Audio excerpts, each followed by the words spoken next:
ನಮಸ್ಕಾರ ರೈತ ಬಾಂಧವರೇ, ತಮ್ಮೆಲ್ಲರಿಗೂ ICL ಕಂಪ್ನಿಯ ಫೇಸ್ಬುಕ್ ಪೇಜ್ಗೆ ಸ್ವಾಗತ. ನನ್ನ ಹೆಸರು ರಾಹುಲ್. ನಾನು ICL ಕಂಪ್ನಿಯಲ್ಲಿ ರೀಜನಲ್ ಅಗ್ರೋನಮಿಸ್ಟ್ ಆಗಿ ಕಾರ್ಯನಿರ್ವಹಿಸ್ತಾ ಇದ್ದೀನಿ. ಇವತ್ತು ನಾನು ಈರುಳ್ಳಿ ಅಥವಾ ಉಳ್ಳಾಗಡ್ಡಿ ಬೆಳೆಯಲ್ಲಿ ಪೋಷಕಾಂಶಗಳ ನಿರ್ವಹಣೆ ಬಗ್ಗೆ ಮಾಹಿತಿಯನ್ನು ನೀಡ್ತಾ ಇದ್ದೀನಿ. ಈರುಳ್ಳಿ ಬೆಳೆಯಲ್ಲಿ 16 ರಿಂದ 40 ದಿನಗಳ ಅಂತರದಲ್ಲಿ ನಾವು ಪೋಷಕಾಂಶಗಳನ್ನು ಎಲೆಯ ಮೇಲೆ ಸಿಂಪರಣೆಯನ್ನು ಮಾಡಬೇಕಾಗುತ್ತದೆ. ಹಾಗಾಗಿ ICL ಕಂಪನಿಯ ವಿಶಿಷ್ಟವಾದ ಉತ್ಪನ್ನವಾದಂತಹ ನ್ಯೂಟ್ರಿವಾಂಟ್ ಸ್ಟಾರ್ಟರ್ ಈ ಒಂದು ಗೊಬ್ಬರವನ್ನು ಇಸ್ರೇಲ್ ದೇಶದ ಬೆನ್ ಗುರಿಯನ್ ಯೂನಿವರ್ಸಿಟಿಯಲ್ಲಿ ಸಂಶೋಧನೆಯನ್ನು ಮಾಡಿ ಉತ್ಪಾದನೆಯನ್ನು ಮಾಡಲಾಗುತ್ತದೆ.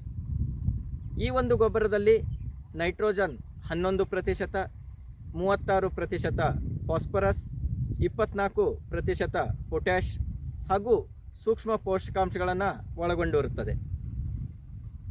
ಈ ಗೊಬ್ಬರವನ್ನು ನಾವು ಈರುಳ್ಳಿ ಬೆಳೆಯಲ್ಲಿ ಬಳಸುವುದರಿಂದ ಒಂದು ಅತಿ ಹೆಚ್ಚಿನ ಚಿಗುರು ಹಾಗೂ ಬೆಳವಣಿಗೆಯನ್ನು ಹೆಚ್ಚಿಸಲಿಕ್ಕೆ ಸಹಾಯ ಮಾಡುತ್ತದೆ ಮತ್ತು ಬೆಳೆಯಲ್ಲಿ ರೋಗ ನಿರೋಧಕ ಶಕ್ತಿಯನ್ನು ಹೆಚ್ಚಿಸಲಿಕ್ಕೆ ಇದು ಸಹಾಯ ಮಾಡುತ್ತದೆ. ಇನ್ನೊಂದು ಈ ಗೊಬ್ಬರದ ವಿಶೇಷತೆ ಎಂದರೆ ಈ ಒಂದು ನ್ಯೂಟ್ರಿವಾಂಟ್ ಸ್ಟಾರ್ಟರ್ ಗೊಬ್ಬರದಲ್ಲಿ ಒಂದು ಸ್ಪ್ರೆಡರ್, ಆಕ್ಟಿವೇಟರ್ ಮತ್ತು ಹ್ಯೂಮಿಕ್ಟಂಟನ್ನು ಈ ಒಂದು ಗೊಬ್ಬರದಲ್ಲಿ ಬಳಸಲಾಗುತ್ತದೆ. ಇದರಿಂದ ನಾವು ಸಿಂಪರಣೆಯನ್ನು ಮಾಡಿದಂಥ ಗೊಬ್ಬರ ಅತಿ ಹೆಚ್ಚಿನ ಪ್ರಮಾಣದಲ್ಲಿ ಬೆಳೆಗೆ ಹೀರಿಕೊಳ್ಳಲಿಕ್ಕೆ ಹಾಗೂ ಎಲೆಗಳ ಮೇಲೆ ಅಂಟಿಕೊಂಡು ಇರಲಿಕ್ಕೆ ಇದು ಸಹಾಯ ಮಾಡುತ್ತದೆ.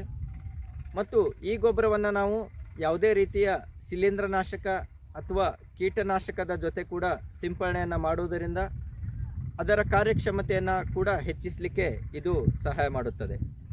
ಹಾಗಾಗಿ ICL ಕಂಪನಿಯ ನ್ಯೂಟ್ರಿವಾಂಟ್ ಸ್ಟಾರ್ಟರ್ ಗೊಬ್ಬರವನ್ನು ಈರುಳ್ಳಿ ಬೆಳೆಯಲ್ಲಿ 16 ರಿಂದ 40 ದಿನಗಳ ಅಂತರದಲ್ಲಿ ಪ್ರತಿ ಎಕರೆಗೆ 1 kgಯಂತೆ ಅಥವಾ ಪ್ರತಿ ಲೀಟರ್ ನೀರಿಗೆ 5 ಗ್ರಾಂನಂತೆ ಸಿಂಪರಣೆಯನ್ನು ಮಾಡಬೇಕಾಗುತ್ತದೆ.